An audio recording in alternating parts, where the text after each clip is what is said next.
Accounting বা তোমাদের যে অ্যাডভান্স অ্যাকাউন্টিং আছে, অ্যাডভান্স অ্যাকাউন্টিংয়ে আজকের আমাদের সেশন শুরু হচ্ছে হোল্ডিং কোম্পানি দিয়ে। হোল্ডিং কোম্পানি দেখবে তোমাদের একটা ইম্পর্টেন্ট চ্যাপ্টার, এবং অনেক স্টুডেন্টই যাদের কাছে হোল্ডিং কোম্পানি কিন্তু প্রচণ্ডভাবে একটা প্রবলেম ক্রিয়েট করে। আজকে আমি চেষ্টা করব এই হোল্ডিং কোম্পানিতে তোমাদের যে প্রবলেমটা হয় সেই প্রবলেমগুলো পুরো রিমুভ করতে। দেখো, হোল্ডিং কোম্পানি স্টার্ট করার আগে আমাদের কিন্তু আগে জানতে হবে হোল্ডিং কোম্পানি কি। কিছু থিওরিটিক্যাল ব্যাপার আছে, যে থিওরিটিক্যাল ব্যাপারগুলো তোমাদের আগে জেনে নিতে হবে। জেনে নেওয়ার পর তারপর প্রবলেম কিভাবে সলিউশন করবে সেটা দেখাবো। এতে কিন্তু ভয় পাওয়ার কিছু নেই, এমন হ্যাবার কিছু নেই। তোমাদের যেইভাবে শেখানো হয়েছে সেই শেখানোর প্রসেস থেকে আমি কিছু অন্য রকম প্রসেসে শর্টকাট মেথডে ক্যালকুলেশন করে তোমাদের এটা শেখাবো। তোমাদের কিন্তু যেভাবে শেখানো হয় সেখানে ক্যালকুলেশন প্রচুর করে তোমাদের একটা ভয় লাগিয়ে দেওয়া হয়। তোমরা সেখানে ভয় পেয়ে যাও যে হোল্ডিং কোম্পানি আমরা পারবো না, ছেড়ে দিই, এটা এটা আমাদের দ্বারা হবে না। সেটা কিন্তু নয়, একে কিন্তু শর্টকাট প্রসেসে ক্যালকুলেশন করা যায়। এবং যে ক্যালকুলেশনটা আমার স্টুডেন্ট যারা আছে, আমার স্টুডেন্টরা মানে বিগত দিনে তারা এই রকমভাবে এই প্রসেসে হোল্ডিং কোম্পানি করে মার্কস কিন্তু ভালো পেয়েছে, যারা কিন্তু 90% মার্কসও উঠিয়ে দিয়েছে অ্যাকাউন্টসে। তাহলে সেখানে তোমার এই প্রসেসটা সবাই অ্যাকসেপ্ট করছে, এবং নতুন প্রসেস, এবং যে প্রফেসরই দেখবে সেই প্রসেসে ক্যালকুলেশনটা দেখে কিন্তু সে নিজেই প্রথমে অবাক হয়ে যাবে, সারপ্রাইজ হয়ে যাবে যে হোল্ডিং কোম্পানিকে এত শর্টকাটে এইভাবে ক্যালকুলেশনটা করে যায়। ক্যালকুলেশন তো তুমি যে কোনোভাবে করতে পারো, লং প্রসেসে করতে পারো, শর্ট প্রসেসে করতে পারো। তোমার ক্যালকুলেশনটা নেট দেখবে সেটা ঠিক হয়েছে কিনা। তারপরে তোমার আসল প্রবলেম হচ্ছে হোল্ডিং কোম্পানিতে আমাদের একটা ব্যালেন্স শিট করতে হয়। সেই ব্যালেন্স শিটটা ঠিক আছে কিনা সেটা তো প্রসিডিওর অনুযায়ী কোম্পানি ব্যালেন্স শিট তোমাদের নামাতে হবে। কিন্তু তার আগে আমি কিছু থিওরিটিক্যাল ব্যাপার আছে যেগুলোকে আলোচনা করে দিই, তারপরে তোমাদের ওই শর্টকাট মেথডটা শেখাবো। শোনো, হোল্ডিং কোম্পানি বলতে আমরা হোল্ড মানে কি বুঝি? অধিগ্রহণ। তাহলে কোনো কোম্পানি যখন অন্য কোনো কোম্পানিকে অধিগ্রহণ করে, তখন যে কোম্পানি অধিগ্রহণ করছে তাকে বলি হোল্ডিং কোম্পানি, আর যে কোম্পানিকে অধিগ্রহণ করছে তাকে বলি সাবসিডারি কোম্পানি। আরো সহজ প্রসেস বলবো, ধরো কোনো একটা ছেলে কোনো একটা মেয়েকে বিয়ে করছে, তাহলে সে মেয়েটাকে অধিগ্রহণ করলো, মেয়েটা হলো সাবসিডারি কোম্পানি, আর ছেলেটি হোল্ড করলো মেয়েটিকে, তাহলে ছেলেটি হলো হোল্ডিং কোম্পানি। তাহলে বোঝার সব থেকে সহজ ব্যাপার। দেখবে মেয়েটিকে ছেলেটি কি করলো, তার বাড়িতে নিয়ে চলে এলো। সেই রকম তুমি যদি হোল্ডিং কোম্পানি হও, তুমি যদি ছেলে হও, তাহলে তুমি একটা মেয়েকে অধিগ্রহণ করে তার বাবা মার কাছ থেকে নিজের ফ্যামিলিতে নিয়ে চলে এলে। তাহলে সেই রকমই আমরা হোল্ডিং কোম্পানি বলতে বুঝবো যে কোম্পানি অন্য কোনো কোম্পানির ম্যাক্সিমাম শেয়ারটা কিনে নিয়ে, যেখানে 50% বা তার বেশি শেয়ার কিনে নিয়ে সেই কোম্পানিটাকে হোল্ড করে নিজের কোম্পানির সঙ্গে জুড়ে নিল, তাহলে সেটাকেই বলছি হোল্ডিং কোম্পানি। তাহলে যে কোম্পানি জুড়ে নিল সে হচ্ছে হোল্ডিং কোম্পানি, আর যে কোম্পানি উঠে গেল সে হচ্ছে সাবসিডিয়ারি কোম্পানি। তাহলে বোঝা গেল, তার মানে একটি ছেলে হচ্ছে হোল্ডিং কোম্পানি, আর একটি মেয়ে হচ্ছে তোমার সাবসিডিয়ারি কোম্পানি। সে তার বাবার বাড়ি ছেড়ে দিয়ে তোমার সাথে চলে এলো, তাহলে সে হলো সাবসিডিয়ারি কোম্পানি, সে উঠে যাচ্ছে। আর হোল্ডিং কোম্পানি হচ্ছে, বলবো ছেলেটি হোল্ডিং কোম্পানি, সে হোল্ড করে নিয়ে এলো। তাহলে এটা একটা সহজ এক্সাম্পল দিলাম। এবারে ধরো কোনো কোম্পানি যখন কোনো কোম্পানিকে অধিগ্রহণ করবে, অধিগ্রহণ করতে গেলে আমাদের তো নিয়ম অনুসারে, আইন অনুসারে করতে হবে। তাহলে সেখানে কোনো কোম্পানি, সাবসিডিয়ারি কোম্পানি যারা আছে, তাদের মার্কেটে যে শেয়ারটা থাকবে সেই শেয়ারের আমরা কিন্তু 50%-এর বেশি শেয়ার যদি অধিগ্রহণ করতে পারি তবেই কিন্তু তাকে হোল্ড করতে পারবো, নইলে তাকে হোল্ড করতে পারবো না। তো আমরা তো ভোটাভুটিতে হেরে যাব। আর যদি 50%-এর বেশি শেয়ার আমাদের কাছে থাকে, তাহলে আমরা সেই কোম্পানির সমস্ত তাদের বলতে পারা যায় অ্যাডমিনিস্ট্রেশন, সেইগুলো সমস্ত দখল করে নিতে পারবো, কোম্পানিটাকে দখল করে নিতে পারবো, নিয়ে আমাদের কোম্পানির সঙ্গে তাকে মার্জ করে দেবো। ঠিক আছে? তাহলে এটা করতে গেলে তোমাকে 50% বা তার বেশি শেয়ার কোনো কোম্পানির কিনে নিতে হবে। কিনে নেওয়ার পরেই সেই কোম্পানিকে হোল্ড করতে পারবে। তাহলে যে কোম্পানি কিনে নেয় তাকে বলি হোল্ডিং কোম্পানি, আর যে কোম্পানিকে কিনে নেয় তাকে বলা হয় সাবসিডিয়ারি কোম্পানি। এবার দেখো, আমি একটা এক্সাম্পল দিয়েছি। এরকম এরকম ধরো দুটো কোম্পানি আছে, একটা এইজ লিমিটেড আর একটা এজ লিমিটেড। এইজ লিমিটেডের নিজস্ব শেয়ার আছে 50,000 ইকুইটি শেয়ার। ধরো এটা ইকুইটি শেয়ার, হ্যাঁ, 50,000 ইকুইটি শেয়ার @10 ইচ। আর সাবসিডারি কোম্পানির শেয়ার আছে এরকম 20,000 ইকুইটি শেয়ার @10 ইচ। এবারে হোল্ডিং কোম্পানি কি করলো, এই এজ লিমিটেডের 15,000 শেয়ার সে নিজে কিনে নিয়েছে, এই হোল্ডিং কোম্পানি হোল্ড করে নিয়েছে। তাহলে 15,000 শেয়ার যদি হোল্ডিং কোম্পানি হোল্ড করে নেয়, তাহলে বাকি বাইরে পড়ে আছে কত? 5,000 শেয়ার। এবার এরা পেয়ে গেছে, দেখো মেজরিটি, 20,000-এর মধ্যে 15,000 যদি নিয়ে নেয়, তাহলে মেজরিটি পেয়ে গেছে। কে পেয়ে গেছে? Holding company. তাহলে যে কোনো সময় ওই এইজ লিমিটেড গিয়ে টেকেন ওভার করতে পারবে। তাহলে এজ লিমিটেড তখন সাবসিডারি কোম্পানি, আর এইচ লিমিটেড হচ্ছে হোল্ডিং কোম্পানি।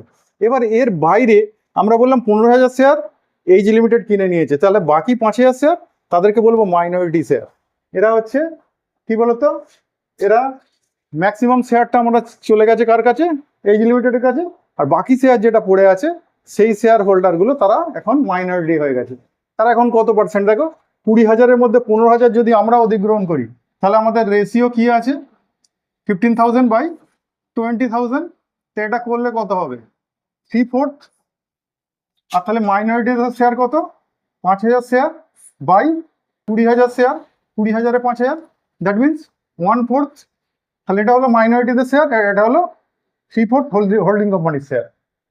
এইবার হোল্ডিং কোম্পানি যখন হোল্ড করবে, হোল্ড করার সময় তাহলে মাইনরিটি যারা আছে তাহলে তাদের পাওনা গন্ডা একটা হিসাব করে তাদেরকে তো পেমেন্ট করে দিতে হবে, যে যাও তোমাদের শেয়ারের জন্য এত টাকা তোমরা পাবে, রিজার্ভ সারপ্লাসে যে পয়সা আছে, প্রফিট অ্যান্ড লসে যে পয়সা আছে তার ভাগ হিসাবে তোমরা এতটা পাবে বলে তাদের পাওনা গন্ডা যা আছে হিসাব করে তাদেরকে মিটিয়ে দিতে হবে।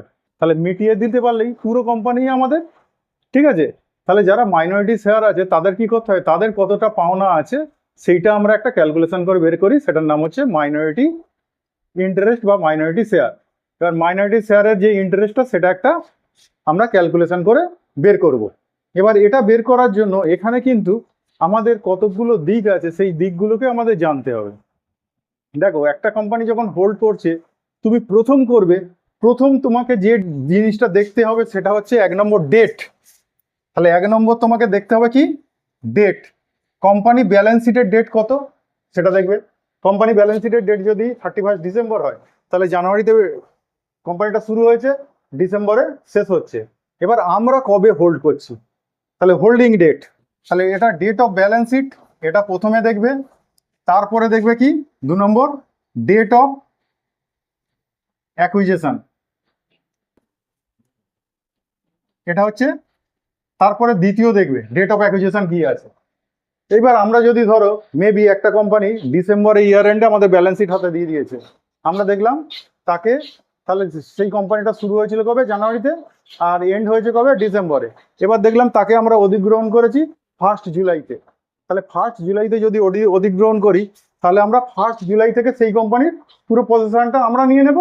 তাহলে সেটা নেওয়ার সময় আমরা দেখব যে সারা বছর তো কারবার চলেছে, আমরা জানতে দেইনি, বছরের মধ্যে গিয়ে একটা কারবারকে টেক আপ করা না খুব টাফ, কারণ কারবার চলছে, সমস্ত কিছু হিসাব রানিংয়ে আছে, হিসাব কমপ্লিট হয়নি।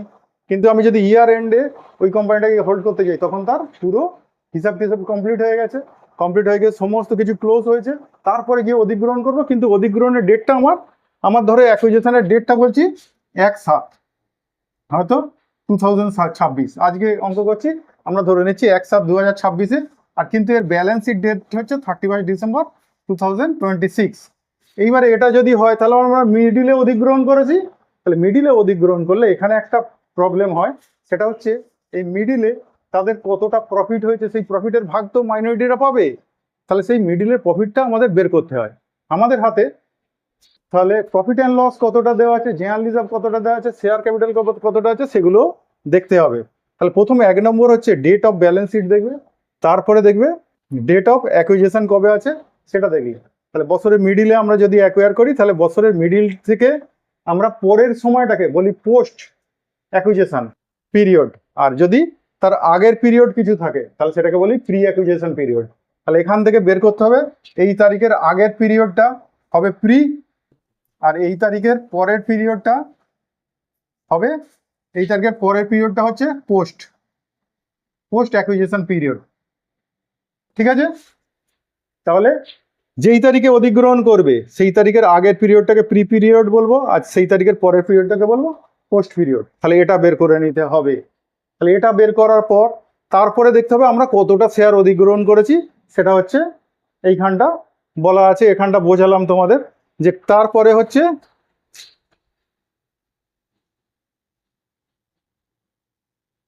শেয়ার অফ হোল্ড, কতটা তুমি হোল্ড করেছো সেটা দেখবে, যে তুমি এখানে হোল্ড করেছো কত 3/4।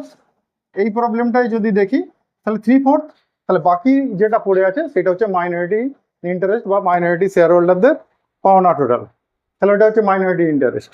নেক্সট হচ্ছে এটা দেখার পর এবারে আমাদের দেখতে হবে ওই কোম্পানির ব্যালেন্স শিটের দিকে তাকিয়ে যে ওদের শেয়ার ক্যাপিটাল তো বলছি এখান থেকে দেখে নেবে, তারপরে দেখতে হয় ওদের প্রফিট অ্যান্ড লসের ব্যালেন্স আর জেনারেল রিজার্ভের ব্যালেন্স।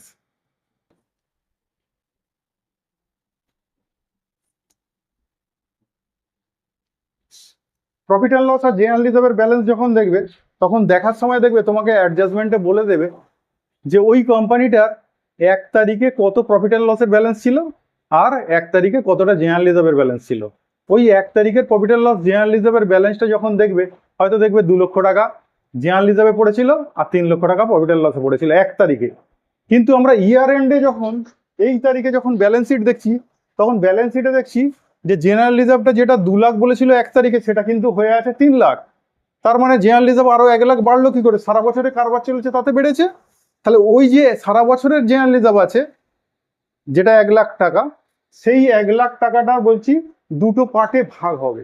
দুটো পার্টে ভাগ হবে হচ্ছে একসাথে যদি আমরা অধিগ্রহণ করি কোম্পানিটাকে তাহলে তার আগের পিরিয়ডটা ফ্রি, তাহলে ওই জেনারেল রিজার্ভের যে 1 লাখ সারা বছরে বেরিয়েছে তার মধ্যে 50% হচ্ছে ফ্রি আর 50% হচ্ছে পোস্ট। কেন 50%? এখানে সময়টা 50% হয়ে আছে, 6 মাস ফ্রি 6 মাস পোস্ট হয়ে আছে। যদি 3 মাস ফ্রি হতো তাহলে 3 মাস ফ্রিতে দিতাম, 9 মাস পোস্টে দিতাম। এইবারে 1 তারিখে যে profit and loss general reserve দেওয়া থাকবে সেটা কিন্তু পুরোটাই ফ্রি। 1 তারিখ জেনারেল রিজার্ভের ব্যালেন্স, 1 তারিখের প্রফিট অ্যান্ড লসের ব্যালেন্স সেটা পুরোটাই ফ্রি। আর 1 তারিখের পরে যেটা আসবে সেটা সারা বছরের জেনারেল রিজার্ভ, সারা বছরের প্রফিট অ্যান্ড লস। তাহলে ওই সারা বছরের মধ্যে আবার 6 মাসের হচ্ছে ফ্রি আর 6 মাসের হচ্ছে পোস্ট। প্রফিট অ্যান্ড লসেও ওরকম দেখবে, প্রফিট অ্যান্ড লস হয়তো 1 তারিখের ব্যালেন্স দিয়েছে 3 লাখ, কিন্তু আমরা ব্যালেন্স শিটের ডেটে দেখছি ব্যালেন্স আছে 5 লাখ। তাহলে 3 লাখ 1 তারিখে সেটা তো ফ্রিতে যাবেই, আর সারা বছরের যে 2 লাখ আছে সেই 2 লাখের মধ্যে 6 মাস যাবে ফ্রিতে আর 6 মাস আসবে পোস্টে। বোঝা গেল? তাহলে এইটা হচ্ছে তোমাদের করতে হবে। এবার এইখানে profit and loss general reserve যেটা দেওয়া থাকে ওইখানে কিছু কিছু ওরা সারা বছরে ধরো কিছু কিছু অ্যাডজাস্টমেন্ট বা কিছু কিছু কার্যকলাপ করে, সেই কার্যকলাপগুলো দেখা গেছে বছরের মধ্যে করে বসে আছে। আমরা দেখলাম গত বছরের একটা ডিভিডেন্ড পেড করতে বাকি ছিল, সেই পয়সাটা পেমেন্ট করে দিয়ে বসে আছে। তাহলে তো সেটা প্রফিট অ্যান্ড লস থেকে কি মাইনাস হয়ে আছে? তাহলে সেই প্রফিট অ্যান্ড লসটা আমরা যেটাকে ভাগ করছি তাহলে ওটা তো ভুল হয়ে যাচ্ছে, ওর থেকে তো ডিভিডেন্ড যেটা পেমেন্ট করেছে সেটা মাইনাস করে রেখেছে। তারপরে হয়তো বোনাস শেয়ার ডিক্লেয়ার করে রেখেছে, তাহলে বোনাস শেয়ারও তো মাইনাস করে রেখেছে। তাহলে ওই সমস্তগুলো প্রফিট অ্যান্ড লস বা জেনারেল রিজার্ভকে কি করেছে? কমিয়ে রেখেছে। তাহলে আমাদের প্রসেস হবে এই যে প্রফিট অ্যান্ড লস থেকে আমরা যখন কোনো কিছু ডিস্ট্রিবিউট করে রাখি, এই ডিস্ট্রিবিউটটা একটা হচ্ছে পি পিরিয়ডের জন্য ডিস্ট্রিবিউট করে রাখি, একটা পোস্ট পিরিয়ডের জন্য ডিস্ট্রিবিউট করি। পি পিরিয়ডের কোনটা? গত বছরের ডিভিডেন্ড আমরা এই বছরে পেড করে রেখেছি, তাহলে সেটা তো গত বছরের ডিভিডেন্ড, তাহলে ওটা প্রি পিরিয়ড। তাহলে ওই ডিভিডেন্ডটা আমাদের কি করতে হয়? প্রথমে প্রফিট অ্যান্ড লসে অ্যাড ব্যাক করে নিতে হয়। প্রথমে প্রফিট অ্যান্ড লসে অ্যাড ব্যাক করে নিয়ে আমরা দেখলাম যে প্রফিট অ্যান্ড লসটা 31শে ডিসেম্বরে 5 লাখ দেখছি, তাতে হয়তো 1 লক্ষ টাকা ডিভিডেন্ড পেড করা ছিল। তাহলে ডিভিডেন্ড মাইনাস হয়ে সেটা তো 5 লক্ষ হয়ে আছে। তাহলে ডিভিডেন্ড দেওয়ার আগে কত ছিল? 6 লক্ষ। তাহলে সেটা অ্যাড ব্যাক করলাম প্রথমে। অ্যাড ব্যাক করার পর তারপরে ওই প্রফিট অ্যান্ড লসটার মধ্যে আমরা বলেছি 3 লাখ হচ্ছে ফ্রি, তাহলে 3 লাখ ফ্রিতে দিয়ে দিয়েছি। তাহলে 6 লাখ, 6 লাখের মধ্যে 3 লাখ ফ্রিতে গেছে। আর সারা বছরের প্রফিট অ্যান্ড লস কত? আর 3 লাখ। তাহলে আর 3 লাখ টাকা প্রফিট অ্যান্ড লস যেটা আছে সেটাকে আবার দুটো ভাগে ভাগ করবো, 6 মাস ফ্রিতে পাঠাবো আর 6 মাস পোস্টে পাঠাবো। বোঝা গেল? এরপরে ভাগ হয়ে যাওয়ার পরে ওই যে 1 লক্ষ টাকা ডিভিডেন্ড যেটা গত বছরের ডিভিডেন্ড দিয়েছি সেটা দেওয়া উচিত ছিল কোথা থেকে? ফ্রি থেকে। তাহলে সেটা ফ্রি থেকে আবার মাইনাস করব। তাহলে দেখো একবার অ্যাড ব্যাক হলো আর একবার লেস হলো, হিসাব কিন্তু বরাবর হলো।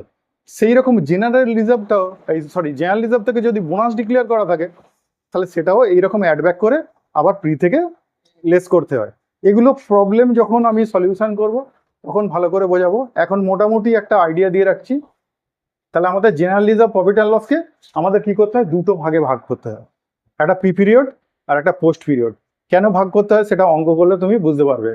এরপর আমাদের করতে হয় কি, আমরা তো ওই কোম্পানির শেয়ার যখন কিনেছি, ওই কোম্পানির শেয়ার কিনেছি, ওই কোম্পানিকে অধিগ্রহণ করছি, তাহলে ওর সমস্ত অ্যাসেটস আমাদের অ্যাসেটস, তাহলে আমরা নিয়ে এসে আমাদের অ্যাসেটসের সঙ্গে যোগ করে দেবো। আর ওর সমস্ত বাইরের লায়াবিলিটি সেগুলো আমাদের লায়াবিলিটি, তাহলে আমাদের লায়াবিলিটির সঙ্গে যোগ করবো। তুই বলবো ওর তাহলে capital general reserve profit and লসের যে আমরা ভাগটা পাবো, আমরা ভাগ পাবো কত? 3/4। তাহলে সেই ভাগগুলো আমাদের প্রফিট অ্যান্ড লস আমাদের জেনারেল রিজার্ভে ভাগ যোগ করে দেবো। ওটা করা হবে কি, আমরা কি করেছি? ওই কোম্পানিতে টাকা ইনভেস্ট করেছি, আমরা যে 15,000 শেয়ার কিনেছি সেটা কিনতে গিয়ে দেখলাম মার্কেটে হয়তো 2,80,000 টাকা খরচা করে আমাকে তুলতে হয়েছে। মার্কেটে যা শেয়ারের দাম ছিল সেই দামে কিনতে হয়েছে, বেশি দামে কিনেছি 2,80,000 টাকায়। এবার ওই যে যেটা কিনেছি আমরা আমরা তো সেটা ব্যালেন্স শিটে ইনভেস্টমেন্টে দেখিয়ে রেখেছি যে আমরা ওই কোম্পানির শেয়ারটা ইনভেস্ট করে রেখেছি 2,80,000 টাকা। তাহলে ওই যে 2,80,000 টাকা, সেই 2,80,000-এর মধ্যে আমরা কি কি পেলাম দেখবো। আমরা পেয়েছি ওদের থেকে কি, তুমি বলবে সম্পত্তি পেয়েছি, দায় পেয়েছি, না এইগুলো না। সম্পত্তি দায় আমাদের সম্পত্তির সঙ্গে তো জুড়ে দিচ্ছি, দায় যেগুলো মানে আউটসাইডার লাইবিলিটি যেগুলো আছে সেগুলো আমাদের লাইবিলিটির সঙ্গে জুড়ে দিচ্ছি। কিন্তু আমরা ক্যাপিটালের কত অংশ পেলাম, রিজার্ভের কত অংশ পেলাম, প্রফিট অ্যান্ড লসের কত অংশ পেলাম, সেইগুলোর আবার একটা প্রি পার্ট আছে, একটা পোস্ট পার্ট আছে। সেই প্রি পার্টগুলো যেগুলো আছে সেইগুলো আমাদের ইনভেস্টমেন্ট থেকে আমরা লেস করব। যে আমরা ওই কোম্পানিতে 2,80,000 টাকা ইনভেস্ট করেছি, তার মধ্যে ক্যাপিটাল পেয়েছি 1.5 লাখ। তারপর আমরা জেনারেল রিজার্ভের একটা ভাগ পেয়েছি। এবার general reserve, profit and loss, এইগুলোর প্রি ভাগ যেগুলো, মানে যেগুলো pre acquisition profit general reserve, সেইগুলো আমরা এই ইনভেস্টমেন্ট থেকে লেস করব। আর তুমি বলবে পোস্ট পার্টের যে অংশটা আমরা পেলাম, পোস্ট পার্টেরও তো একটা অংশ পাবো আমরা। আমরা যেরকম প্রি এর একটা অংশ পাবো, আমরা 3/4 শেয়ার হোল্ডার যখন, তাহলে 3/4 শেয়ার হোল্ডার হলে আমরা প্রি প্রফিট, প্রি জেনারেল রিজার্ভের 3/4 অংশ আমাদের, আর বাকিটা মাইনরিটি দেয়। তাহলে আমরা প্রিগুলো কি করছি, আমাদের ইনভেস্টমেন্ট থেকে লেস করছি, যে আমরা 2,80,000 ইনভেস্ট করেছিলাম, তার মধ্যে এত টাকা উঠে এসেছে, তাহলে বাকি টাকাটা আমাদের এখনো তুলতে হবে, বা যদি বেশি তুলে ফেলি আমরা বেশি পেয়ে গেছি এরকম বলবো। কিন্তু পোস্ট পিরিয়ডেও যেরকম থাকবে, পোস্ট পিরিয়ডের প্রফিট অ্যান্ড লস, সেই প্রফিট অ্যান্ড লসটা আমরা জেনারেল রিজার্ভটা আমরা যে ভাগটা পাবো 3/4 অংশ, সেইটা কিন্তু আমরা এই যেটা ইনভেস্টের ভ্যালু আছে সেখান থেকে মাইনাস করবো না, সেটাকে মাইনাস করবো। কিন্তু মানে আমরা কি করব, সেটা আমাদের প্রফিট অ্যান্ড লসের সঙ্গে জুড়ে দেবো। তাহলে আমরা যেরকম করছিলাম, দুটো ব্যালেন্স শিটকে পাঁচ করবো, যদি ওদের কোম্পানিকে আমরা টেক ওভার করি, ওদের কোম্পানির যে ব্যালেন্স শিট আছে সেটা আমাদের সঙ্গে পাঁচ করে দেবো, একসঙ্গে যোগ করে দেবো।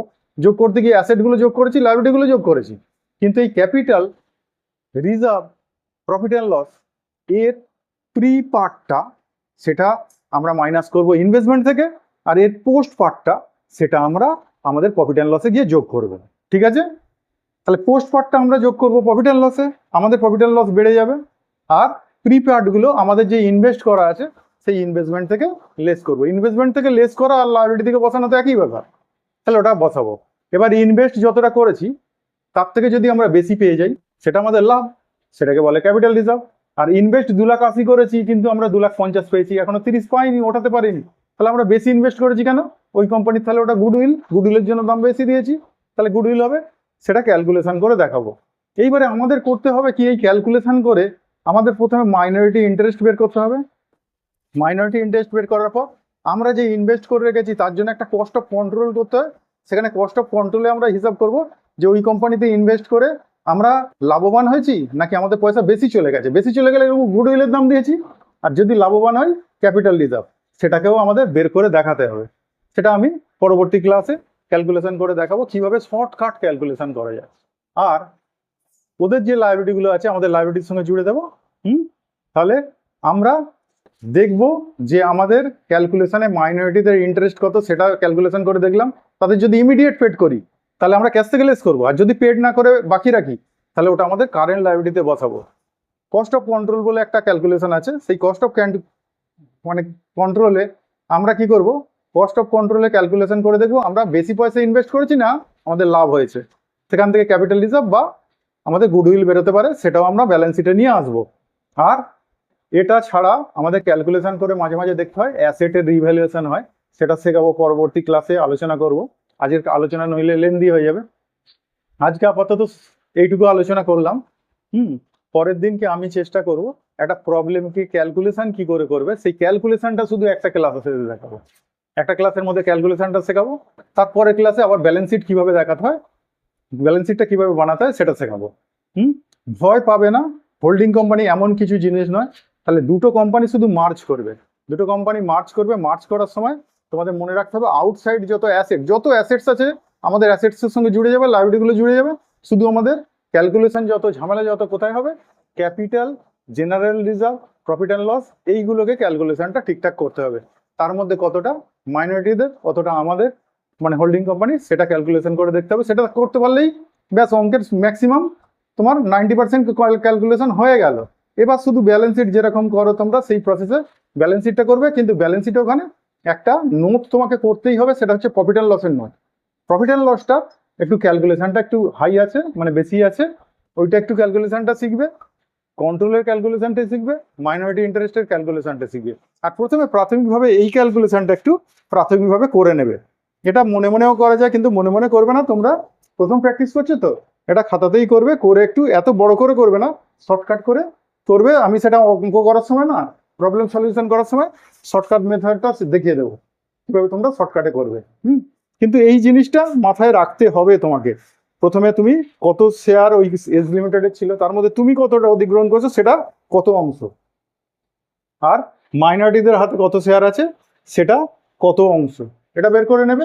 তারপর এই জিনিসগুলো দেখবে, ডেট অফ ব্যালেন্স শিট কবে ছিল, ডেট অফ অ্যাকুইজিশন কবে ছিল, তারপর আমরা অ্যাকুইজিশনের আগের পিরিয়ডটাকে প্রি বলবো, পরের পিরিয়ডটাকে পোস্ট বলবো, আর আমরা কতটা শেয়ার হোল্ড করে আছি, আর profit and loss general reserve ওদের পজিশনটা কি আছে।